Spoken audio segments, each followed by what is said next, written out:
자연의 아름다움은 어울림에 있습니다. 들판에는 형형색색의 꽃들이 어울려 장관을 이룹니다. 서로가 다를지라도 함께 조화를 이루며 어울리는 야생초의 세상은 우리에게 공생의 지혜를 가르쳐 줍니다.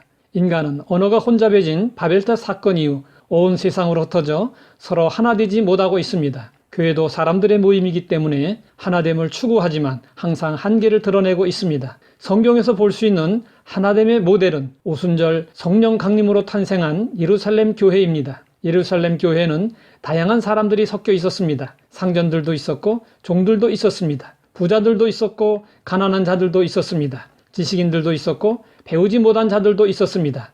하지만 그들은 한마음 한뜻이었습니다. 예루살렘 교회는 유무상통했습니다. 이것은 성도들이 한마음과 한뜻이 되어 있었기 때문에 가능했습니다. 그들이 듣고 한마음으로 하나님께 소리를 높여 이르되 그들은 기도할 때도 한마음으로 기도했습니다. 그들은 한마음 한뜻으로 예배하고 기도하며 주변의 어려운 이웃을 돌보았습니다. 한편 빌립보 교회는 선교를 위해 많은 헌금을 했습니다. 지도자들을 위해서 충실하게 기도했습니다. 선교사들을 위해 잊지 않고 기도했습니다. 복음을 위해서 기꺼이 희생했습니다. 그러나 연합하는 일에는 문제가 있었습니다. 그 소문을 들은 바울은 연합할 것을 호소했습니다. 그러면 사람들의 마음이 제각각인데 어떻게 한 마음이 될 수 있을까요? 바울은 한 마음을 품으라고 했고 그 마음을 그리스도 예수의 마음이라고 했습니다. 교회는 예수 그리스도 중심의 공동체입니다. 각자 살아온 인생이 다르고 생각이 다르고 목표가 다를지라도 예수님의 마음을 품으면 교회는 하나가 되어 큰 힘을 발휘하고 영향력을 나타낼 수 있습니다.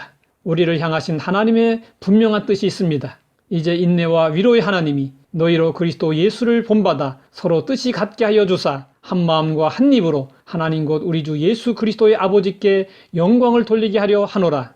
예수님을 본받을 때 우리는 서로 뜻을 같이 하여 한 마음과 한 뜻으로 하나님께 영광을 돌릴 수 있습니다. 우리가 한 마음을 품어야 하는 가장 중요한 이유는 하나님은 두 마음을 싫어하시기 때문입니다. 하나님이 가장 싫어하는 것은 두 마음을 품는 것입니다. 사도 야고보는 두 마음을 품는 사람을 향하여 이렇게 경고하고 있습니다. 이런 사람은 무엇이든지 죽게 얻기를 생각하지 말라. 두 마음을 품어 모든 일에 정함이 없는 자로다. 우리가 한 마음을 추구하는 삶을 살기 위해서는 먼저 뜻을 정해야 합니다. 하나님만을 사랑하고 오직 하나님 한 분만으로 만족하며 살겠다고 결정해야 합니다. 그리고 하나님께 쓰임받는 것을 최고의 영광으로 알아야 합니다. 사람들은 서로 내 마음 같지 않다고 싸웁니다. 우리가 품어야 할 마음은 나의 마음도 아니고 너의 마음도 아닙니다. 우리가 품어야 할 마음은 예수님의 마음이어야 합니다. 우리는 예수님의 마음으로 살아야 합니다. 그러면 서로 섭섭할 일도 없고 미워할 일도 없고 화낼 일도 없고 다툴 일도 없습니다.